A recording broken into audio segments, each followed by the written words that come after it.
നമ്മുടെ കൽബിൽ ബാധിച്ചിരിക്കുന്ന 5 രോഗങ്ങളും അതിൻ്റെ മരുന്നുകളും. അസ്സലാമു അലൈക്കും വറഹ്മത്തുള്ളാഹി വബറകാതുഹു.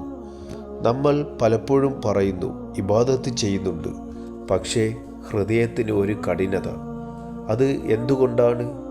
ഇബ്നുൽ ജൗസ് റഹിമഹുല്ലാഹു എഴുതിയ അദ്കിയ എന്ന കിതാബിൽ ഹൃദയത്തെ അഥവാ കൽബിനെ നശിപ്പിക്കുന്ന 5 രോഗങ്ങളെക്കുറിച്ച് പറയുന്നു. ഇന്ന് ആ 5 രോഗങ്ങളും അതിൻ്റെ മരുന്നുകളും നമുക്ക് ചുരുക്കി മനസ്സിലാക്കാം.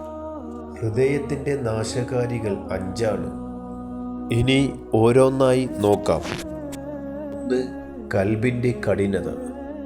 ഇതാണ് ആദ്യത്തെ രോഗം. ഹൃദയത്തിൻ്റെ കഠിനത. ഖുർആൻ കേൾക്കുമ്പോൾ കണ്ണീർ വരുന്നില്ല, മരണം കേൾക്കുമ്പോൾ മനം കുലുങ്ങുന്നില്ല. ഇതാണ് കൽബിൻ്റെ കഠിനത. ഇതിന് പ്രതിവിധിയായി മരുന്ന്: 1. ഖുർആൻ പാരായണം, 2. അള്ളാഹുവിൻ്റെ ദിക്ർ, 3. മരണം ഓർക്കൽ. ദിക്ർ വിട്ടുപോകുമ്പോൾ നമ്മുടെ ഹൃദയം മരിക്കുകയാണ് ചെയ്യുന്നത്. രണ്ടാമത്തെ രോഗം ലജ്ജയുടെ കുറവ്. ലജ്ജയുടെ കുറവ്. പാപം ചെയ്യുമ്പോൾ ഹൃദയം പോലും വേദനിക്കാത്ത അവസ്ഥ. ഇത് വലിയ അപകടമാണ്. ഇതിന് മരുന്ന്: അള്ളാഹു നമ്മെ കാണുന്നു എന്ന ബോധം ഉണ്ടാക്കുക.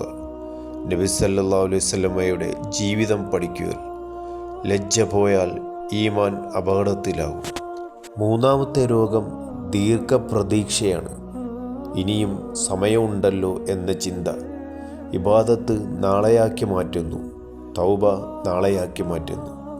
പക്ഷേ മരണം ഇന്നോ നാളെയോ എന്ന് അറിയില്ല.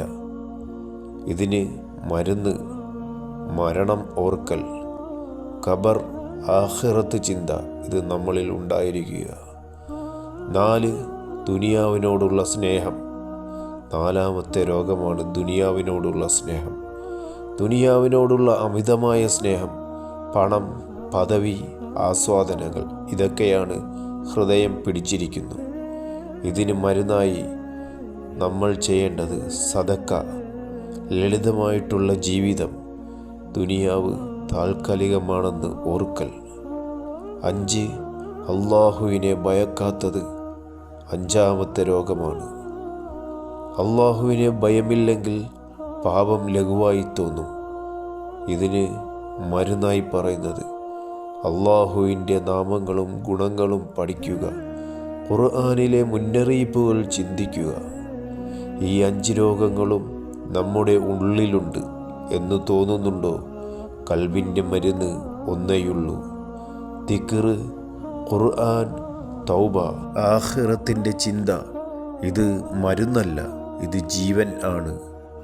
നമ്മൾ ശരീരം രോഗപ്പെടുമ്പോൾ വേഗം മരുന്ന് തേടും, പക്ഷേ ഹൃദയം മരിക്കുമ്പോൾ അത് പലരും ശ്രദ്ധിക്കില്ല. യാ അല്ലാഹ്, ഞങ്ങളുടെ കൽബുകൾ ജീവിപ്പിക്കണമേ. കഠിനമായ ഹൃദയങ്ങളിൽ നിന്റെ പ്രകാശം നിറയ്ക്കണമേ. ആമീൻ.